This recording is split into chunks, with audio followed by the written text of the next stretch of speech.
बिहार में चुनावी अवसर में सियासी हलचल भी तेज हो गई है। कांग्रेस के प्रदेश अध्यक्ष राजेश राम और विधायक दल के नेता शकील अहमद खान ने तेजस्वी से मुलाकात की। तेजस्वी के सरकारी आवास पर यह मुलाकात हुई है। रविवार को कांग्रेस के विधायकों की बैठक हुई थी और आज ये मुलाकात हुई। तो वहीं कांग्रेस के बिहार प्रभारी कृष्णा लावरू ने ये कहा कि चुनाव को देखते हुए पार्टी विधायकों, विधान पार्षदों और सांसदों के साथ बैठक की गई है। गठबंधन के बाकी दल के बेहतर समन्वय पर चर्चा की गई।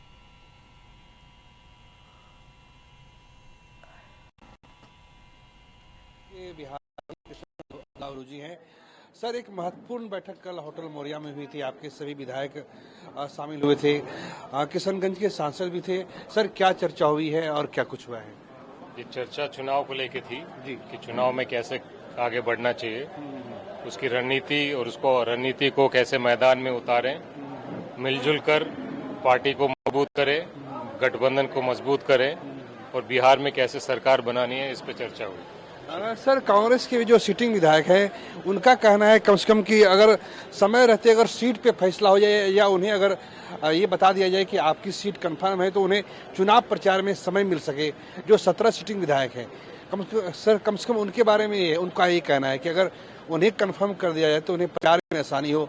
क्या मानते हैं आप? गठबंधन की पूरी प्रयास है कि हम जितने भी सीट की बातें हैं सारे दलों के साथ मिलकर समय रहते फैसला ले और साथ में कैंडिडेट पे भी समय रहते रहते फैसला ले। एक महत्वपूर्ण बैठक कल हुई थी और जो कांग्रेस के विधायक है, जो 17 सिटिंग विधायक है, उनका ये कहना है कि अगर पहले से उन्हें अगर टिकट ओके कर दिया जाए तो चुनाव प्रचार के लिए उन्हें ज्यादा वक्त मिले और उन्हें चुनाव प्रचार में भी आसानी हो और उनके क्षेत्र में जो गठबंधन के दूसरे दल के जो नेता प्रचार कर रहे हैं उससे कार्यकर्ताओं में कंफ्यूजन की स्थिति है तो वो कंफ्यूजन की स्थिति भी क्लियर हो जाएगी। कैमरा पर्सन फिरोज के साथ प्रीतम कुमार, कशिश न्यूज, पटना।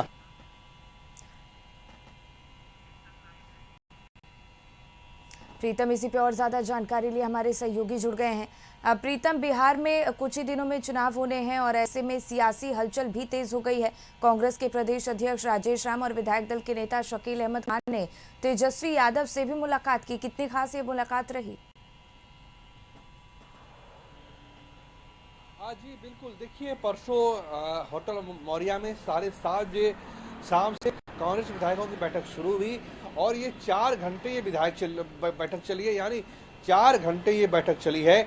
और बैठक के दौरान जो बात सामने आई है वो ये है कि कांग्रेस के 17 सिटिंग विधायक हैं, उनका ये कहना है कि समय से पहले कम से कम जो सिटिंग विधायक हैं उनको इस बात का कन्फर्मेशन या उनको इस बात की गारंटी दी जाए कि वही कांग्रेस के चुनावी उम्मीदवार हैं, चुनावी मैदान में वही कांग्रेस की तरफ से खड़े हैं।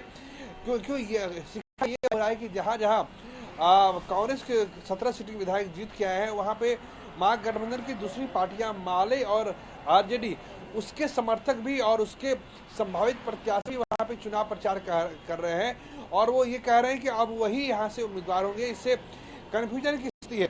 तो लिहाजा इस तरह की शिकायत कांग्रेस के कुछ विधायकों ने कांग्रेस पार्टी आलाकमान से की है और उनका कहना है कि पहले ऐसे लोगों पे लगाम लगाया जाए और दूसरा कि उन्हें समय रहते टिकट बंटवारा कर लिया जाए।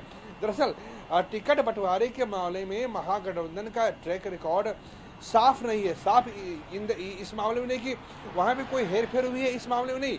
होता यह है कि चुनाव से 10 दिन पहले या 5 दिन पहले, माफ कीजिएगा, नामांकन से 2 दिन पहले 3 दिन पहले उम्मीदवारों के नाम की घोषणा होती है और इससे तब तक काफी नुकसान हो चुका होता है और विपक्ष की भाजपा जैसी पार्टियां अपना फील्डिंग कर चुकी होती है।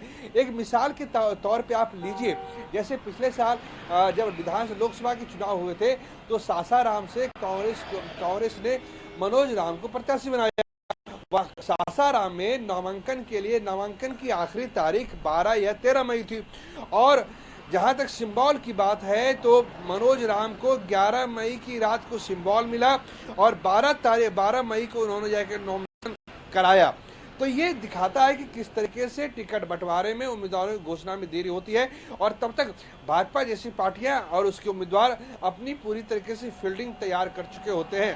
तो लिहाजा कांग्रेस के विधायकों का ये कहना और एक तरीके से उचित है कि कम से कम अगर 17 विधायक हैं, उनका परफॉर्मेंस सही है, उनका प्रदर्शन सही है, तो उन्हें टिकट बांट दिया जाए या उनके नाम की घोषणा कर दी जाए कि आप अपने क्षेत्र में प्रचार कीजिए, आपको पटना आने की जरूरत नहीं है, जब बुलाया जाए तब आए और आप अपने लोगों के बीच में रहे, अपनी जनता के बीच में रहे।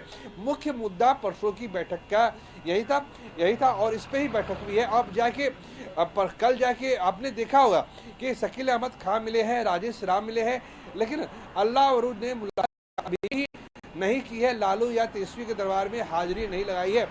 ये दिखाता है कि कांग्रेस इस बार चुनाव के लिए सीरियस है, चुनाव के लिए वो गंभीर है और कांग्रेस ने भी साफ साफ कर दिया है कि हमें चंपारण की सीटें या हमें नालंदा की सीटें नहीं चाहिए, केवल सीट के नाम पे हमें कोई औपचारिकता नहीं चाहिए। आपको याद होगा कि पिछले साल 2020 के चुनाव में कांग्रेस को पश्चिम चंपारण और पूर्वी चंपारण की सीटें दी गई थी, चाहे वो नौतन हो, चनपटिया हो, नरकटियागंज हो, इन सभी जगहों पे कांग्रेस के उम्मीदवार उतारे गए और कांग्रेस के उम्मीदवार यहाँ से हारे। चंपारण मोतिहारी की 11, बेतिया की 10, यानी टोटल 21 में से अधिकांश सीटों में कांग्रेस ने अपना उम्मीदवार उतारा था और वहां पे पूरी तरीके से महागठबंधन हारा था। तो कांग्रेस के नेताओं की ये भी शिकायत है कि सीटें जो भी मिले वो सीटें मजबूत मिले और इस बारे में तेजस्वी को पहले से कन्वे कर दिया जाए ताकि चुनावी समर में फिर किसी तरह की कोई संशय की स्थिति पैदा ना रहे। जी शिखा, अपना सवाल कीजिए। बिल्कुल प्रीतम, बहुत बहुत धन्यवाद आपका तमाम महत्वपूर्ण जानकारी हम तक पहुँचाने के लिए।